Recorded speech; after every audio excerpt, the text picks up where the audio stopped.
Bantu support channel ini dengan cara klik subscriber 100% gratis, tidak bayar. Oke guys, terima kasih. Mari membaca.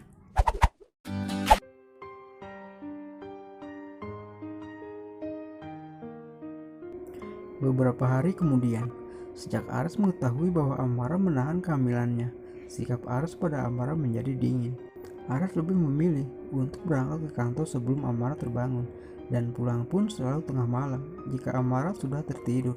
Amara dengan sabarnya selalu mengunjungi perusahaan yang dipimpin Ares untuk meminta maaf, namun tetap saja usahanya sia-sia karena Ares tak pernah sekalipun mau menemuinya. Sementara Tuan Besar dan Nyonya Marissa lebih memilih untuk berlibur dengan membawa cucunya, berharap anak dan menantunya bisa menyelesaikan persoalan di antara mereka berdua. Tuan Besar dan Marissa tak ingin ikut campur karena keduanya masing-masing memiliki alasan yang kuat, hingga mereka tak ingin membela siapapun. Satu hari setelah kepergian mereka bertiga, di rumah mewah ini semakin sunyi karena hanya ada mereka berdua. Sedangkan para ART berada di rumah yang terletak di belakang rumah yang sudah dikhususkan.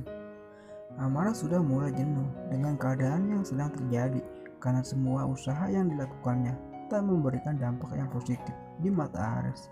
Ares terus saja mencapakannya dan itu membuat Amara kehabisan akal untuk mendapat maaf dari Ares. Sampai akhirnya dia pun memilih untuk mendiamkan Ares. Bahkan saat ini Amara sudah berpindah kamar di kamar tamu. Ketika Ares pulang tengah malam, seperti malam-malam sebelumnya, dan langsung memasuki kamar tidur. Namun tak terlihat sang istri yang ia sangat cintai, sekaligus membuatnya kecewa tertidur di kasur itu. Ares sangat panik, berlari membuka setiap pintu kamar, mencari keberadaan istrinya, ingin bertanya pada ART, tapi waktu menunjukkan pukul 1.00 dini hari, bukan waktu yang tepat untuk bertanya. Tersisa satu kamar yang belum dibuka, yaitu kamar tamu.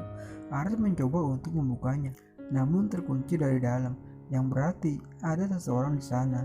Ares sangat yakin jika istrinya yang berada di dalam kamar itu. Tak mungkin juga kan kalau ART tidur di sana. Ares kembali berjalan menuju kamarnya sambil mengacak-ngacak rambutnya frustasi. Kenapa sih kamu pindah kamar sayang? Hanya segitu aja usahamu untuk mendapat maaf dariku.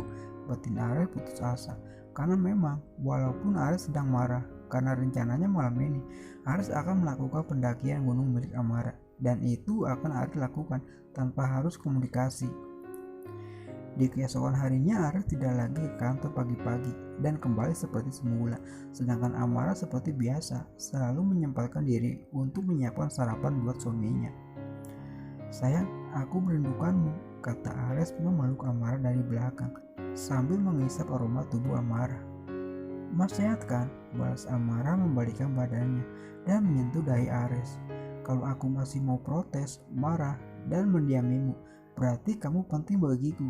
Tapi kalau aku diam, seolah tak terjadi apa-apa, berarti kamu tak bernilai bagiku.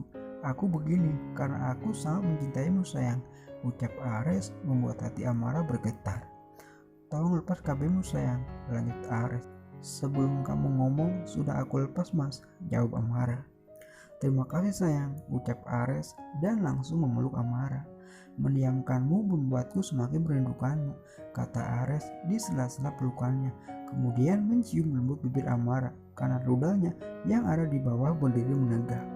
Aku lagi menyiapkan sarapan mas, nanti nasi gorengnya hangus, ucap Amara berusaha melepaskan pelukan Ares. Ares mematikan kompor dan menggendong Amara berjalan masuk ke kamar tidur mereka.